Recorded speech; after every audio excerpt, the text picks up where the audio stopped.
Wow, what an honor. I've always wondered what this would feel like. So 8 years ago, I got the worst career advice of my life. I had a friend tell me, Scott, don't worry about how much you like the work you're doing right now. It's all about just building your resume. And I'd just come back from living in Spain for a while, and I joined this Fortune 500 company. I thought, this is fantastic. I'm going to have this big impact on the world and all these ideas. And within about 2 months, I noticed at about 10 a.m. every morning, I had this strange urge to want to slam my head through the monitor of my computer. I don't know if anyone's ever felt that. And I noticed pretty soon after that all the competitors in our space had already automated my job role. And this is right about when I got this sage advice to build up my resume. Well, as I'm trying to figure out what two-story window I'm going to jump out of and change things up, I read some altogether different advice from Warren Buffett, and he said, taking jobs to build up your resume is the same as saving up sex for old age. And I heard that, and that was all I needed. Within 2 weeks, I was out of there, and I left with one intention, to find something that I could screw up. That's how tough it was. I just wanted to have some type of an impact. Didn't matter what it was. And I found out pretty quickly after that I wasn't alone. It turns out over 80% of the people around don't enjoy their work. I'm guessing this room is different, but that's the average that Deloitte has done with their studies. And so I wanted to find out, what is it that sets these people apart? The people who do the passionate, world-changing work, they wake up inspired every day. And then these people, the other 80% who lead these lives of quiet desperation. So I started to interview all these people doing this inspiring work, and I read books and did case studies, and 300 books altogether on purpose and career and all this. Totally just self-immersion, really for the selfless reason of I wanted to find the work that I couldn't not do, what that was for me. But as I was doing this, more and more people started to ask me, Scott, you're into this career thing. I don't really like my job. Could we sit down for lunch? I'd say, sure, but I would have to warn them because at this point, my quit rate was also 80%. Of the people I'd sit down with for lunch, 80% would quit their job within 2 months. And this is something, I was proud of this. And it wasn't that I had anything special magic. It was that I would ask one simple question. It was, why are you doing the work that you're doing? And so often, their answer would be, well, because somebody told me I'm supposed to. And I realized that so many people around us are climbing their way up this ladder that someone tells them to climb and ends up being leaned up against the wrong wall, or no wall at all. And so the more time I spent around these people and saw this problem, I thought, what if we could create a community, a place where people could feel like they belonged and that it was okay to do things differently, to take the road less traveled, where that was encouraged, and inspire people to change. And that later became what I now call Live Your Legend, which I'll explain in a little bit. But as we've done this, as I've made these discoveries, I noticed a framework of really 3 simple things that all these different passionate world changers have in common. Whether you're, like a Steve Jobs, or if you're just, the person who has the bakery down the street, but you're doing work that embodies who you are. I want to share those 3 with you, so we can use them as a lens for the rest of today and hopefully the rest of our life. The first part of this 3-step passionate work framework is becoming a self-expert and understanding yourself. Because if you don't know what you're looking for, you're never going to find it. And the thing is that no one's going to do this for us. There's no major in university on passion and purpose and career. I don't know how that's not a required double major, but don't even get me started on that. I mean, you spend more time picking out a dorm room TV set than you do, picking your major and your area of study. But the point is, it's on us to figure that out. And we need a framework. We need a way to navigate through this. And so the first step of our compass is finding what our unique strengths are. What are the things that we wake up loving to do no matter what, whether we're paid or we're not paid, the things that people thank us for. And StrengthsFinder 2.0 is a book and also an online tool highly recommended for sorting out what it is that you're naturally good at. And then next, what's our framework or our hierarchy for making decisions? Is it the people that, or do we care about the people, our family, health, or is it achievement, success, all this different stuff? We have to figure out what it is to make these decisions so we know what our soul is made of, so that we don't go selling it to some cause we don't give a shit about. And then the next step is our experiences. All of us have these experiences. We learn things every day, every minute about what we love, what we hate, what we're good at, what we're terrible at. And if we don't spend time paying attention to that and assimilating that learning and applying it to the rest of our life, it's all for nothing. It's like every week, actually every day, every week, every month of every year, I spend some time just reflecting on what went right, what went wrong. And what do I want to repeat? What can I apply more to my life? And even more so than that, as you see people, especially today, who inspire you, who are doing things where you say, oh God, what Jeff is doing, I want to be like him? Why are you saying that? Open up a journal, write down what it is about them that inspires you. It's not going to be everything about their life, but whatever it is, take note of that, because over time we have this repository of things that we can use to apply to our life and have a more passionate existence and make a better impact. Because when we start to put these things together, we can then define what it is success actually means to us. And without these different parts of the compass, it's impossible. We end up in the situation, we have that scripted life that everyone seems to be living, going up this ladder to nowhere. It's kind of like in Wall Street too, if anyone saw that. The kind of peon employee asked the big Wall Street banker CEO, said, "Hey man, what's your number?" Everyone's got a number. If they make this amount of money, they'll leave it all. He says, "Oh, simple, more." He just smiles. And it's the sad state of most of the people that haven't spent time understanding what actually matters to them. We just keep reaching for something that doesn't mean anything to us, but we're doing it because everyone said we're supposed to. But once we have this framework together, we can start to identify things that make us come alive. Before this, a passion could come and hit you in the face. Or maybe in your possible life work, you might throw it to the side because you don't have a way of identifying it. But once you do, you can see something that says, it's congruent with my strengths, my values, who I am as a person. So I'm going to grab a hold of this, I'm going to do something with it, and I'm going to pursue it and try and make an impact with it. And Live Your Legend and the movement we've built wouldn't exist if I didn't have this compass to identify, wow, this is something I want to pursue and make a difference with. So if we don't know what we're looking for, we're never going to find it. But once we have this framework, this compass, then we can move on to what's next. And that's not me up there. But doing the impossible and pushing our limits. Because there's two reasons why people don't do things. One is because they tell themselves they can't do them, or the other is people around them tell them they can't do them. Either way, we start to believe it, and either we give up or we never start in the first place. The thing is, everything was impossible until somebody did it. Every invention, every new thing in the world, people thought were crazy at first. Roger Bannister in the 4-minute mile, it was a physical impossibility to break the 4-minute mile in a foot race until Roger Bannister stood up and did it. And then what happened? 2 months later, like 16 people broke the 4-minute mile.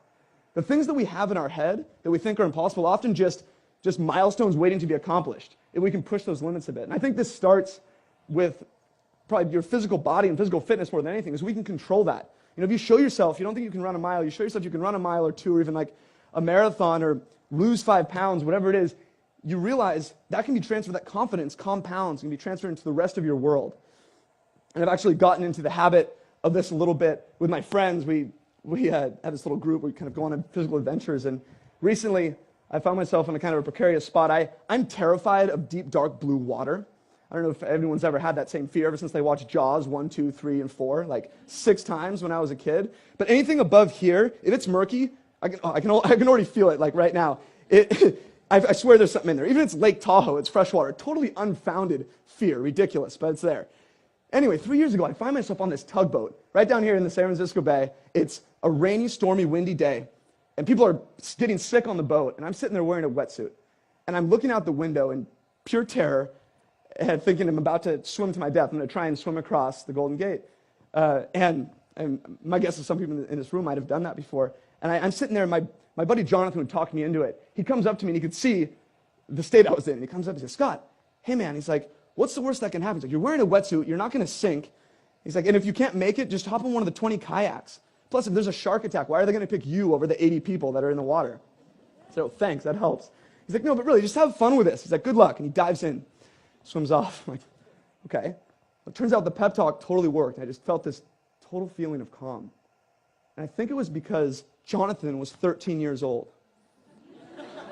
And of the 80 people swimming that day, 65 of them were between the ages of 9 and 13.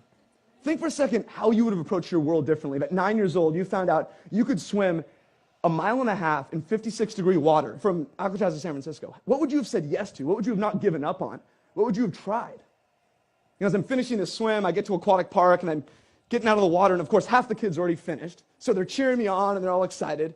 And I got total popsicle head, if anyone's ever swam in the bay. And I'm trying to just thaw my face out, and I'm watching people finish.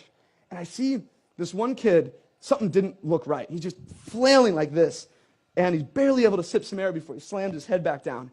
And I noticed other parents were watching too, and I swear they were thinking the same thing I was. This is why you don't let 9-year-olds swim from Alcatraz. And I mean, this was not fatigue. All of a sudden, two parents run up, they grab him, and they put him on their shoulders, and they're dragging him. He's just dragging like this. And I mean, totally limp. And then all of a sudden, they walk a few more feet, and they plop him down in his wheelchair. And he puts his fists up in the most insane show of victory I've ever seen. I could still feel the warmth and the energy on this guy when he made this accomplishment. The thing is, I had seen him earlier that day in his wheelchair. I just had no idea he was going to swim.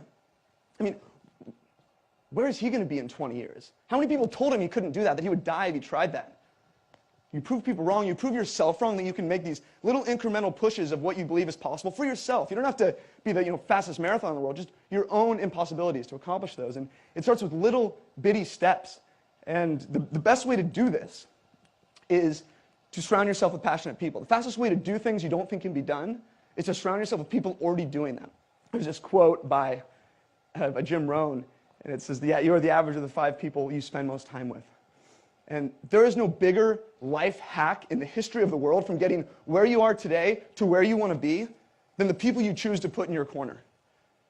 They change everything. And it's a proven fact. In 1898, Norman Triplett did this study with a bunch of cyclists. And he would measure their times around a track in a group and also individually. And he found that every time the cyclists in a group would cycle faster. And it's been repeated in all kinds of walks of life since then. And it proves the same thing over and over again, that the people around you matter. And the environment is everything. But it's on you to control it, because it can go both ways. With these 80% of people who don't like the work they do, that means most people around us, not in this room, but around everywhere else, are encouraging complacency and keeping us from pursuing the things that matter to us. So we have to manage those surroundings. I found myself in this situation, personal example, maybe a year ago, and a couple years ago. Has anyone ever had a hobby or a passion they pour their heart and soul into, unbelievable amount of time, and they so badly want to call it a business, but no one's paying attention and it doesn't make a dime? Okay, I was there for 4 years trying to build this Live Your Legend movement to help people do work that they genuinely cared about and inspired them.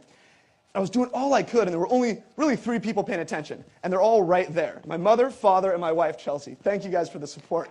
But and that's how badly I wanted it, but it grew by 0% for 4 years. And I was about to shut it down. And right about then, I moved to San Francisco and started to meet some pretty interesting people that had these crazy lifestyles of adventure, of businesses and websites and blogs that surrounded their passions and helped people in a meaningful way. And one of my friends, now he has a family of 8, and he supports his whole family with a blog that he writes for twice a week. They just got back from a month in Europe, all of them together. This stuff blew my mind. It's like, how does this even exist? And I got unbelievably inspired by seeing this. And instead of shutting it down, I decided, let's take it seriously. I did everything I could to spend my time around, like, every waking hour possible, trying to hound these guys with hanging out and having beers and workouts, whatever it was. And after 4 years of zero growth, within 6 months of hanging around these people, the community at Live Your Legend grew by 10 times. In another 12 months, it grew by 160 times. And today, over 30,000 people from 158 countries use our career and connection tools on a monthly basis. And those people have made up that community of passionate folks who inspire that possibility that I dreamed of for Live Your Legend so many years back. The people change everything. And this is why, you asked what was going on. Well, for 4 years, I knew nobody in this space. And I didn't even know it existed, that people could do this stuff and you could have movements like this. And then all of a sudden, I'm over here in San Francisco, and everyone around me is doing it. It became normal. So my thinking went from, how could I possibly do this, to how could I possibly not? And right then, when that happens, that switch goes on in your head, it ripples across your whole world. And without even trying, your standards go from here to here. You don't need to change your goals or anything. You just need to change your surroundings. That's it. And that's why I love being around this whole group of people, why I go to every TED event I can and watch them on my iPad on the way to work, whatever it is, because this is the group of people that inspires possibility. We have the whole day to spend together and plenty more. Sum things up in terms of what these 3 pillars. They all have one thing in common more than anything else. They are 100% in our control. No one can tell you you can't learn about yourself. No one can tell you you can't push your limits and learn your own impossible and push that. No one can tell you you can't surround yourself with inspiring people or get away from the people who bring you down. You can't control a recession. You can't control getting fired or getting in a car accident. Most things are totally out of our hands. These 3 things are totally on us. And they can change our whole world if we decide to do something about it. And the thing is, it's starting to happen on a widespread level. I just read in Forbes, the U.S. government reported for the first time in a month where more people had quit their jobs than had been laid off. And I thought this was an anomaly, but then it's happened 3 months straight.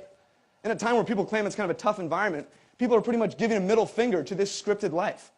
The things that people say you're supposed to do in exchange for things that matter to them and do the things that inspire them.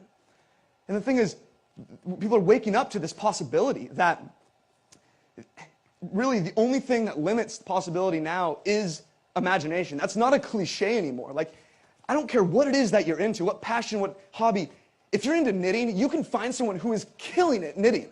And you can learn from them. It's wild. And that's what this whole day is about, to learn from the folks speaking. And what we profile these people and live your legend every day, because it shows people, when ordinary people are doing the extraordinary, and when you can be around that, it becomes normal.